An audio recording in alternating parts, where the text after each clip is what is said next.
Olá pessoal, eu sou Antônio Eiras. Hoje eu vou trazer um caso que na realidade é um desafio diagnóstico, tá? Foi um caso recente que eu tive, que eu considerei extremamente difícil e eu vou passar para vocês exatamente como percorreu minha dificuldade, os recursos que eu utilizei, né? Passando para vocês, como é de praxe aqui no canal Radiologia, exatamente como ocorreu, para ver se a gente pode extrair um pouquinho essas informações e levar para situações futuras de benefício no nosso raciocínio diagnóstico, ok? Então, vou passar exatamente como ocorreu esse caso. Tratava-se de um paciente de sexo masculino, 60 anos, previamente rígido. Começou a apresentar um quadro de síndrome de estenose pilórica, iniciado em novembro de 2019. História familiar, um pai falecido por ciática de cólon, e eu recebi todo esse histórico de um colega meu cirurgião, que eu vou passar aqui para vocês, foi via WhatsApp mesmo, e assim que ocorreu. Em novembro de 2019, inicia a plenitude pós-prandial, fez 4 endoscopias, todas com o estômago cheio. Em fevereiro de 2020, após quinta endoscopia, consegue exame concluído sem lesão na mucosa, isso é importante, e com dificuldade de passagem do aparelho para a segunda porção do duodeno. Essa endoscopia me encaminha. Em março de 2020, chega ao consultório aceitando apenas dieta líquida e com febre alta. Essa importância da febre também vai ser útil no nosso raciocínio diagnóstico. Encaminho para emergência. Nessa ocasião, realiza 9 endoscopia, TC e RM, marcadores tumorais negativos, colonoscopia em dezembro de 2018, normal. Nesse momento aqui, de TC e ressonância, né, em março, eu passo a participar do caso dele, ok? Então, só para passar para vocês, uma das endoscopias aqui, ó, transição para a segunda porção não foi possível por acentuada redução do calibre, posicionado balão dilatador 20 mm, suflado 1 minuto, sem observar sangramento ou laceração, porém, não foi possível passar o aparelho após o procedimento, mostrando que a estenose do duodeno era um fator marcante nesse paciente, e é o que gera um pouquinho de dificuldade para a gente tentar saber onde está esse problema e qual a sua etiologia. Então, inicialmente eu vou mostrar para vocês os casos, os achados tomográficos, primeiro esse daqui de 5 de março, depois é um vídeo do 9 de março e por fim a ressonância feita em 10 de março, ok? Então vamos lá, vamos iniciar primeiro com esse exame do dia 5 de março, dá uma tomografia computadorizada, que a gente vai observar, tá? Nessa tomografia computadorizada, foi feito o estudo antes e após a administração do meio de contraste venoso, tá? Vocês vão ver aqui, ó, vou botar inicialmente a fase sem contraste, eu vou botar aqui a fase arterial do lado, tá? Foi feito um estudo trifásico, não sabia o que era, tinha possibilidade, será que é doença neoplásica, será que não é? Será que esse tumor é um tumor hipervascular, será que não é? Então, a postura que o colega adotou no momento foi um estudo trifásico do abdômen. Tá? Então vocês observem aqui, ó, já uma grande distensão do estômago, tá? Vou tirar aqui uma grande distensão do estômago, e já aqui na região antropilórica bulbar, um espessamento razoável da parede, com redução do calibre e densificação da gordura adjacente, demonstrando que aqui estava o sítio do problema. Esse processo, ele tinha uma extensão para a gordura adjacente, e parecia até que o cólon já começava a meio que bloquear esse processo, ok? Tá? Então, vou seguir, tá? A fase arterial que foi feita foi até mais ou menos o nível das cristas ilíacas, tá? Foi feita também uma fase portal, vou passar essa fase portal aqui, o raciocínio é mais ou menos o mesmo, de extensão do esôfago distal, do estômago.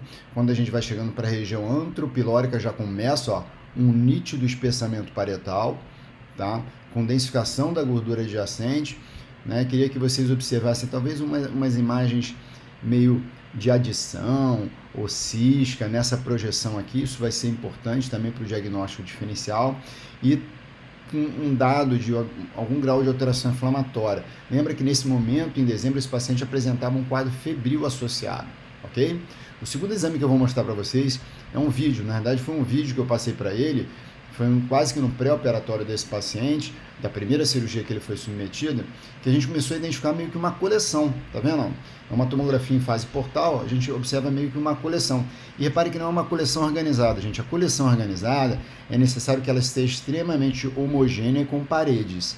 Se você tem uma coleção que ela tem, por exemplo, gordura de permeio, a gente caracteriza isso como uma coleção não organizada. Essa informação é uma informação importante, porque o cirurgião, ele tendo uma coleção não organizada, às vezes ele solicita uma intervenção e ela não é muito eficaz, exatamente porque essa gordura, esse tecido de permeio à coleção, né, oblitera a via de drenagem de uma eventual pulsão.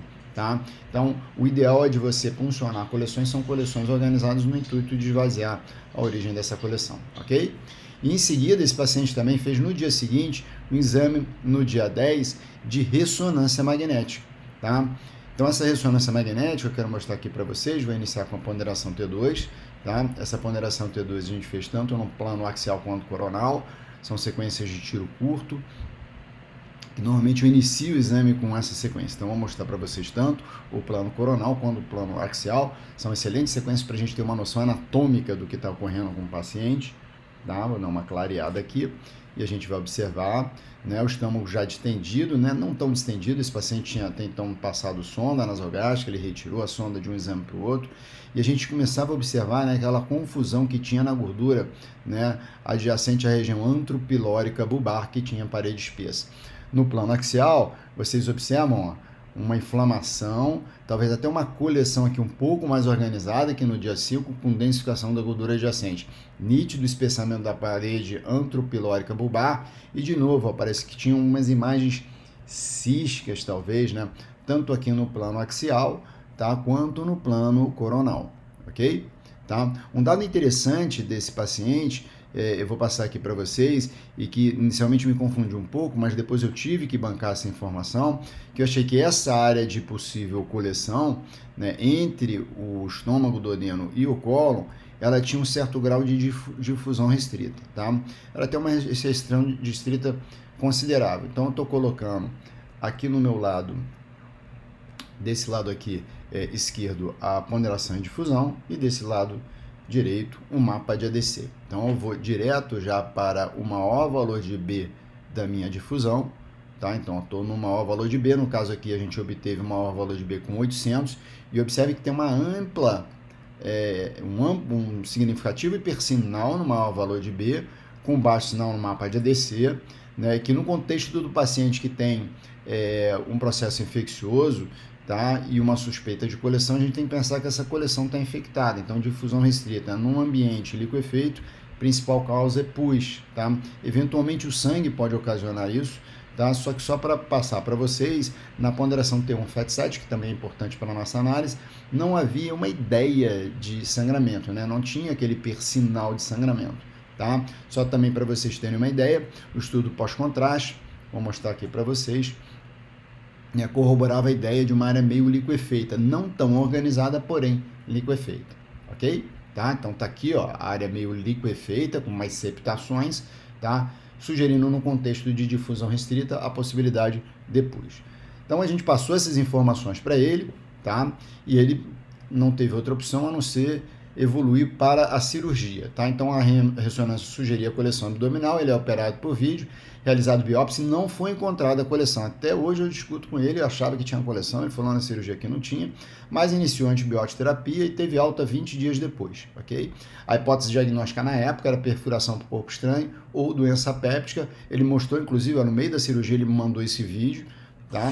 A gente tem uma certa dificuldade aqui de ver, né, esses vídeos, e entender, né? Eu fui extremamente honesto aqui com ele, mas ele também compreendeu minha dificuldade, né? Eu achei que essa coleção poderia ser alguma área dessa de sangramento, com uma manipulação, né? Levou sangramento, é área friável, área inflamatória, enfim. Mas ele bancou que não tinha essa infecção. A biópsia do epíplon veio tecido adiposo maduro, focos de fibrose, excreto filtrado inflamatório mononuclear, ausência de alterações específicas ou malignas. Então, dando continuidade do caso, esse paciente, como eu falei para vocês, ele evoluiu com o uso de antibiótica terapia, uma certa melhora, uma certa aceitação de dieta, nada muito expressivo, e ele acabou tendo alta. Eu vou mostrar para vocês a TC, uma das TCs que ele fez, pré-alta, para mostrar para vocês que no dia 22, esse paciente ainda tinha um grau de estenose pilórica bastante considerável, tá? Entretanto, o quadro febril foi controlado, tá? Eu vou mostrar aqui para vocês, ó. E quando a gente vai avaliar esse estômago desse paciente, vou mostrar em 2 planos, a gente ainda tem uma ideia que esse paciente não está totalmente resolvido. Olha o esôfago já distendido, o estômago razoavelmente distendido, espessamento da parede da região de antro, densificação da gordura, né? A coleção diminuiu, mas ainda tinha algum acúmulo de líquido aqui, ó, né? Meio entremeada gordura. No plano coronal, o raciocínio é mais ou menos o mesmo, espessamento parietal na região antropilórica bulbar com densificação da gordura adjacente. Entretanto, o paciente teve controle da doença infecciosa e optaram por dar alta e acompanhar ambulatorialmente esse paciente, ok? Então, vamos voltar ao caso, tá? Voltando ao caso, em maio, ou seja, mais ou menos 2 meses depois, ele procura novamente com piora dos sintomas, nova endoscopia, com dilatação sem sucesso. Encaminhado à emergência, internado e novamente realiza TC ressonância. Obviamente, todo mundo nessa época tinha suspeita de Covid-19, que não foi confirmada, e ele iniciou a NPT por 2 semanas. Então, vamos tentar avaliar os exames que foram feitos depois dessa nova internação, em 23 e 24 de maio, primeiro uma tomografia, depois uma ressonância magnética. Então, vamos lá. Então, no dia 23 de maio, foi feita a primeira tomografia dessa segunda internação. Então, repara que a situação é uma situação ainda mantida de um processo obstrutivo em região antropilórica bulbar, tá? Vou botar aqui a tomografia computadorizada. Então, ele volta com síndrome de esfenose pilórica, que a gente encontra, ele continua distendido, com espessamento da parede intestinal, com infiltração da gordura adjacente, ok? Não tinha coleção efetiva no paciente, mas ainda tinha esse grau de distensão, tá? O cólon possivelmente fazendo um bloqueio desse processo inflamatório, mas eu queria destacar a existência da manutenção do espessamento parietal na região distal do estômago e início do duodeno, tá? No dia seguinte, ele faz uma tomografia, uma ressonância magnética, né, que é no dia 24, essa ressonância. Vou mostrar aqui para vocês as alterações que eu achei mais pertinentes, de novo, para a gente ter uma ideia, na ponderação T2, o que a gente encontrou em planos axial e coronal, tá? Então, o paciente ainda sintomático. Então, vou mostrar para vocês aqui no plano axial e no plano coronal, né, o grau de espessamento da parede antropilórica mantida, né, as pequenas formações císticas junto à parede duodenal inicial e gástrica distal, a infiltração da gordura adjacente, né, e o espessamento parietal do colo. No plano coronal, tá? A ideia é mais ou menos a mesma. Vou melhorar aqui a janela um pouco para a gente ver. E a gente observa o estômago distendido, com espessamento parietal, as formações pequeninas císticas, tá? E uma leve heterogeneidade dessa gordura perigasto-duodenal, talvez bloqueada aqui parcialmente pelo início do cólon transverso, ok? Então, vamos voltar ao caso, tá?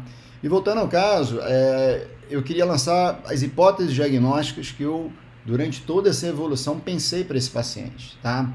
Então, gente, eu pensei em câncer de estômago, de cólon, de duodeno, distrofia cística do duodeno, que é uma alteração que eu vou me aprofundar um pouquinho mais nela, mas ela está intimamente relacionada ao grupo pancreatites, ou pancreatite do suco duodeno pancreático. Ela é uma expressão mais de comprometimento duodenal, né, desse processo. O groove pancreatitis é uma ocupação mais do suco duodeno pancreático, mas que pode evoluir com estenose do duodeno. Pensei em úlcera perfurada e bloqueada do duodeno, bloqueada pelo cólon, pela gordura pericólica, pelo mesocólon, pelo mesentério. Pensei em úlcera perfurada e bloqueada pelo mesmo processo, mesmo mecanismo, mas a nível de estômago. Corpo estranho perfurado e bloqueado, mesenterite esclerosante, sífilis, doença fúngica.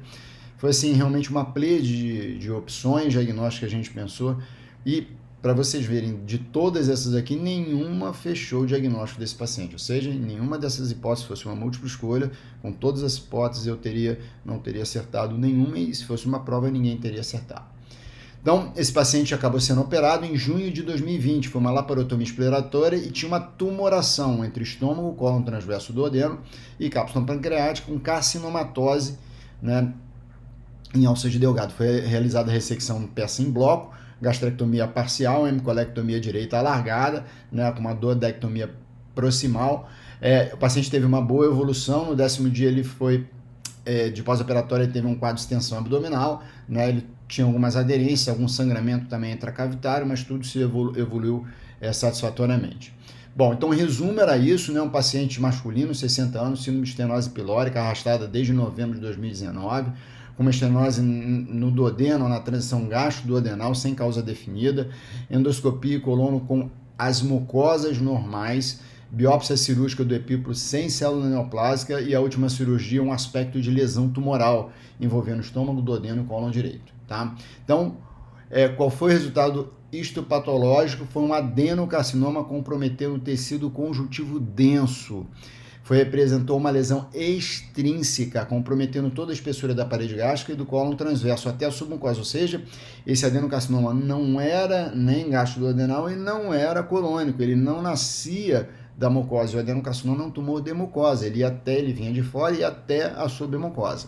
Era uma lesão relativamente invasiva, ela tinha invasão linfovascular, perineural, ganglionar, os limites da lesão, da ressecção estavam ok, e obviamente foi solicitado colorações para estudo imunohistoquímico para identificar o sítio primário desse adenocarcinoma, tá?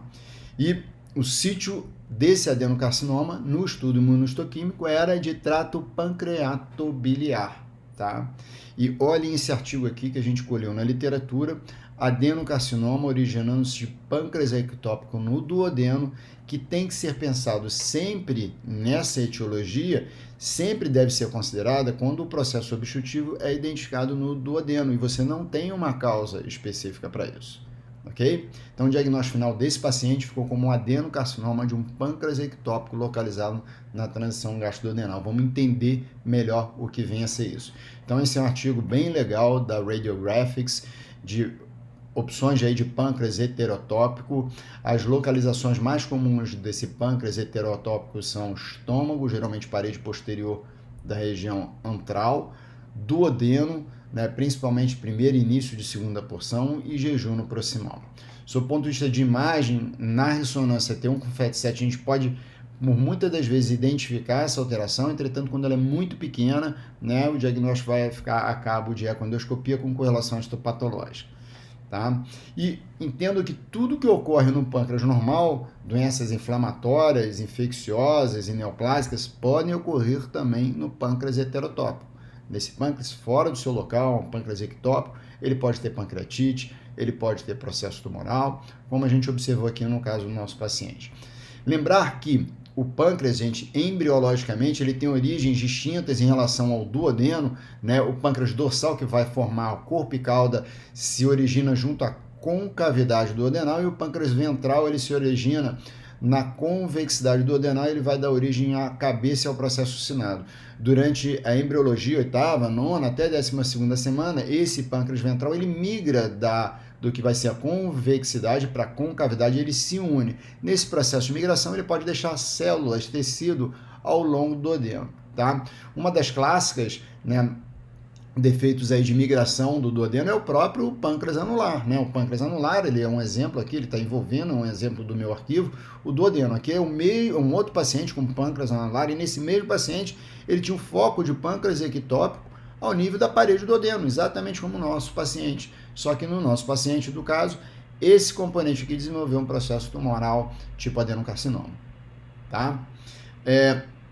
A distrofia cística do duodeno e o groove pancreatitis, a teoria mais aceita atual deles, na realidade, é uma dificuldade de migração do tecido pancreático embriologicamente, deixando algumas células que vão sofrer não um processo tumoral, mas sim inflamatório. Tá? Esse processo inflamatório ele se manifesta ou pela pancreatite do sulco, que é um tecido, né, com densidade de partes moles, meio fibrótico, se aloja entre a cabeça pancreática e o arco duodenal, um espaço chamado sulco duodeno pancreático, que muitas das vezes é associada com formações císticas. E na distrofia cística há um amplo predomínio dos cistos, tá? Então, como a gente pode observar aqui, nesse exemplo também no meu arquivo, o estômago não está nem tanto distendido, né, razoavelmente estendido, mas olha a parede desse duodeno, olha as formações císticas, olha o espessamento e olha a densificação que faz ao redor. Então, ele é o processo inflamatório de distrofia cística do duodeno, mecanismo de má migração do tecido pancreático embriologicamente para o seu local correto. Ok? Então, para finalizar os pontos de aprendizado desse caso, que apesar do mais frequentemente ocorrer, eu falo sempre isso para os meus residentes, o diagnóstico raro ele não pode ser esquecido, ele não pode ser negligenciado como o pâncreas ectópico ou heterotópico. No caso difícil, gente, a avaliação multidisciplinar era fundamental, e nesse caso aqui foi pessoal da endoscopia, pessoal da cirurgia, pessoal da radiologia, os clínicos, todo mundo ficou em cima do paciente para tentar chegar a esse diagnóstico final, das pessoas da patologia que definiu para a gente. Os locais mais comuns de pâncreas ectópicos são o estômago, parede posterior de antro, duodeno, principalmente primeira para segunda porção, e jejum proximal. A ressonância pode ser útil para caracterizar principalmente o componente de hipersinal em T1 na sequência com supressão de gordura, que é a característica do tecido pancreático. Entendo que todas as complicações que ocorrem no pâncreas normal podem ocorrer no pâncreas fora da sua topografia usual, tá? E por fim, gente, por incrível que pareça também, eu sempre falo isso para os meus residentes, né? A gente às vezes fica feliz com o caso que a gente acertou, mas o caso que a gente errou, às vezes na maioria das vezes, trazem grandes aprendizados. É aí que você vai estudar, é aí que você vai identificar onde você cometeu equívoco, é aí que você, no próximo caso, vai ter chance maior de acertar, ok? Espero que o caso tenha sido útil para vocês, os pontos de aprendizado também, e até breve.